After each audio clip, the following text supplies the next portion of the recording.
Bonjour à tous et à toutes, bienvenue dans cette nouvelle vidéo de la chaîne dans le thème de la physique-chimie. On va commencer avec les acides et les bases. Donc c'est un thème assez important, assez complet mais relativement facile. Et comme beaucoup de choses en chimie, en physique, dans la vie de tous les jours en général, ça commence avec l'eau. L'eau c'est un élément extrêmement important, c'est un élément essentiel. Et l'eau possède de nombreuses propriétés qui permettent notamment d'expliquer les réactions acido-basiques. Et donc on va essayer d'abord dans ce chapitre de définir ce que c'est qu'une réaction acido-basique et de voir en quoi les propriétés de l'eau sont si importantes dans le cadre du chapitre. Et ensuite on va analyser le pH, le pKa, le Ka, la constante, le produit ionique de l'eau, tout ce genre de trucs, on va essayer de les expliquer. Donc commençons avec les propriétés qui font de l'eau un produit si important. En fait il y a deux termes qu'il faut retenir en ce qui concerne l'eau.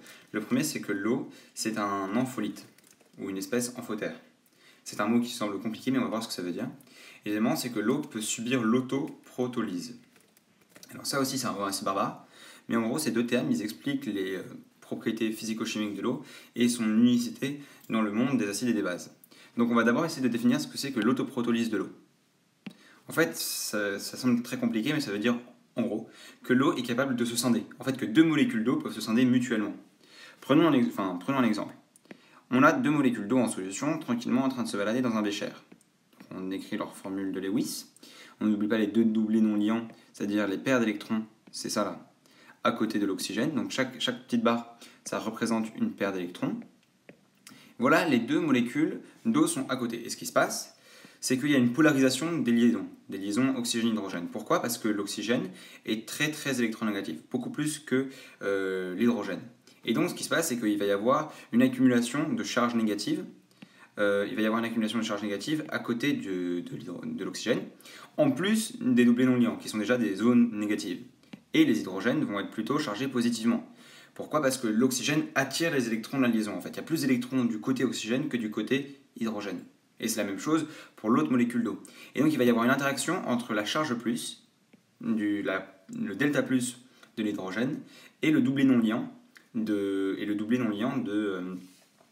l'oxygène de la molécule voisine. Et le résultat, en fait, c'est ça. On a un ion hydroxyde qui se forme, c'est-à-dire une molécule d'eau qui a perdu un hydrogène, HO-, et une molécule d'eau qui a gagné un hydrogène, ça devient un ion oxonium, H3O+. Voilà. On peut résumer l'équation d'autoprotolyse de l'eau comme ça. 2H2O donne H3O+, plus HO-. Voilà. En gros, ça c'est la définition de l'autoprotolyse de l'eau. Il faut comprendre ce que ça veut dire, et ça va nous permettre de comprendre plusieurs choses par la suite, notamment le produit ionique de l'eau. Maintenant, on va passer à la définition d'ampholyte. Donc, pour comprendre ce que ça veut dire ampholyte, il faut d'abord revenir aux bases, en fait aux acides et aux bases. Pas mal la blague. Hein. Donc, on a, à travers l'histoire, les chimistes ont essayé de définir ce que c'était qu'un acide. Les acides, c'est une famille extrêmement variée. Il y a des acides forts, des acides faibles, des acides organiques, des acides inorganiques. Et ils sont extrêmement variés et c'est très très difficile de trouver une définition. Et donc, au fur et à mesure, les gens ont essayé de trouver des définitions, mais ça n'a pas vraiment marché. La personne qui a réussi à trouver une définition simple, efficace de l'acide, c'est Bronsted. Et c'est la définition qu'on utilise encore aujourd'hui. Des fois, il y a un tréma sur le haut. Bronsted, en gros, retenez bien ces définitions, c'est des points gratuits au contrôle et surtout c'est extrêmement important pour comprendre le reste du chapitre. Un acide, c'est une substance, c'est une molécule qui cède un proton. Un ou plusieurs protons. Voilà. Et le contraire de l'acide, c'est la base. Donc une base, ça accepte. Pourquoi j'ai mis un accent ? Excusez-moi. Ça accepte les protons. Donc maintenant, ce qu'il faut comprendre, c'est qu'est-ce que c'est qu'un proton. Parce que proton comme ça, je suppose que vous savez ce que c'est qu'un proton en physique nucléaire. C'est un nucléon, c'est un constituant du noyau. Mais qu'est-ce que ça veut dire un proton en chimie ? C'est sur quoi ils acceptent un proton ? En fait, l'ion H+, c'est un proton. Pourquoi ? Parce que l'hydrogène, c'est en fait l'élément le plus léger, le plus petit du tableau de Mendeleïev. Et donc l'hydrogène 1, en fait, c'est simplement un proton, on va dessiner en rouge,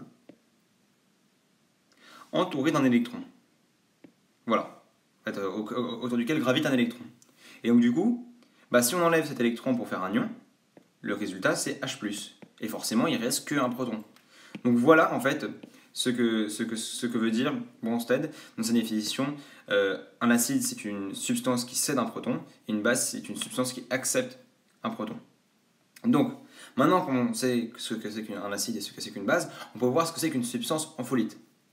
Une substance amphotère, voilà encore un mot un peu compliqué. Alors c'est vraiment de la terminologie, et c'est pas essentiel, mais c'est un peu compliqué. On dit qu'une espèce est un ampholyte ou qu'une espèce est amphotère. Donc amphotère c'est l'adjectif et ampholyte c'est le nom. C'est comme ça. Je sais pas pourquoi, mais c'est comme ça. Du coup, une espèce amphotère, c'est une espèce qui est à la fois base et acide. Voilà, à la fois. Et donc l'eau, vous l'aurez deviné, c'est une espèce qui est à la fois base et acide.